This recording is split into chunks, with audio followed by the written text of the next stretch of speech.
Hi everyone. I hope that you're all well and healthy in this uncertain period that we have found ourselves in.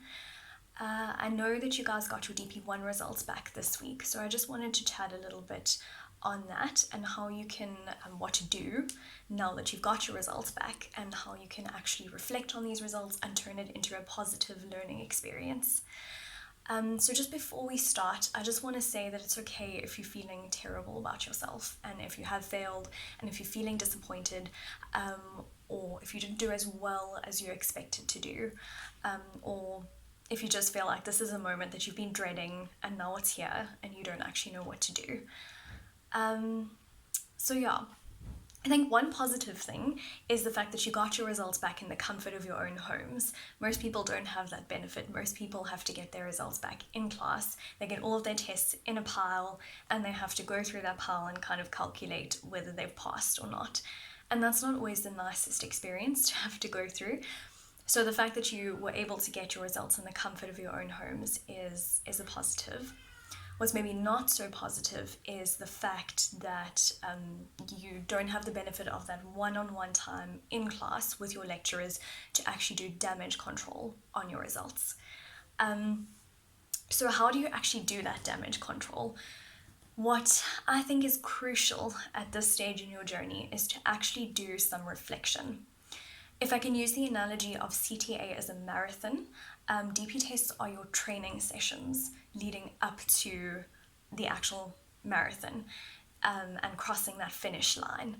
So see your DP tests as learning curves and opportunities to actually learn from and practice, and not necessarily things that you just have to do exceptionally well in and just pass.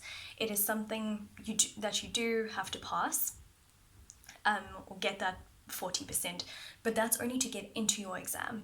And the main reason that you do write DP tests is to actually practice and to see what you're doing right, to see what you're doing wrong, and to learn from that.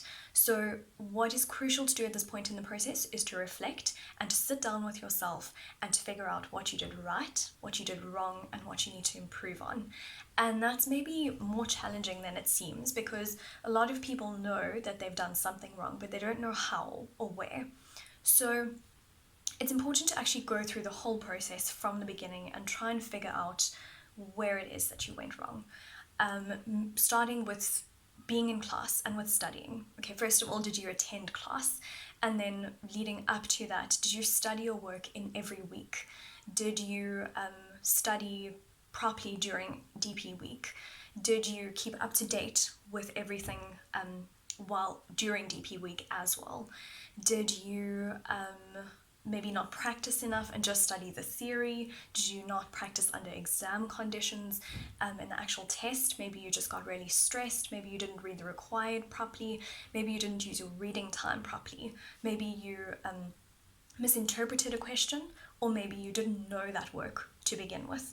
So try and figure out where it is that you actually went wrong. Maybe you weren't marking your assignments properly. Maybe you weren't reflecting on what you didn't know from the very beginning. And then also to figure out what you did right, because I'm sure there's something that you did right as well. What are you going to do again for your next DP test? And then once you've figured out what you've done wrong, how are you actually going to improve on that? So that's really important to do. And once you've done that, it just helps to put things into perspective as well. And what I would also suggest doing is actually, I know it's probably also the last thing you feel like doing, but taking those DP tests, you have the questions and you have the solutions. You maybe don't have your answer scripts, but actually trying to write those tests again. And that's maybe something that's also positive now. You have the benefit of time, so you have the opportunity to do that now. Actually going to write those tests now and see maybe you actually did way better, and maybe it was just all the stress of it being your first DP test that actually got you down, or maybe you really didn't know the work and then you actually have to go and study that again, and again you have time to do that now. So that's a nice positive thing. Yeah, and then just kind of if you're feeling terrible about it now, just take a deep breath and think about where you are in your CTA process. You've just written DP1. That's only the first hurdle. There's still DP2, 3, 4, and June exams and final exams. You still have so much time to learn from this, to do better, and it will get better. Once you've reflected on this, you'll do better in DP2, you'll do better in DP3, you'll find your rhythm. You still have time to find that rhythm, so that's okay. Yeah, and then also just, again, the fact that it's only DP1 now, use this time as well. Yes, you need to do all of that reflection and things, but also use this time to rest. You don't want to burn yourself out at the beginning of the marathon already. Nobody sprints at the beginning of a marathon. You start off slowly, you set your pace, you find your rhythm, and then it becomes way more natural.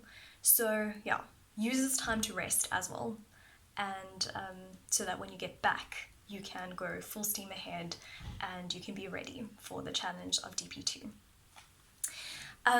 Yeah, that brings us to the end of the video. All the best with your time in isolation, and I hope that you all use this time well and stay healthy.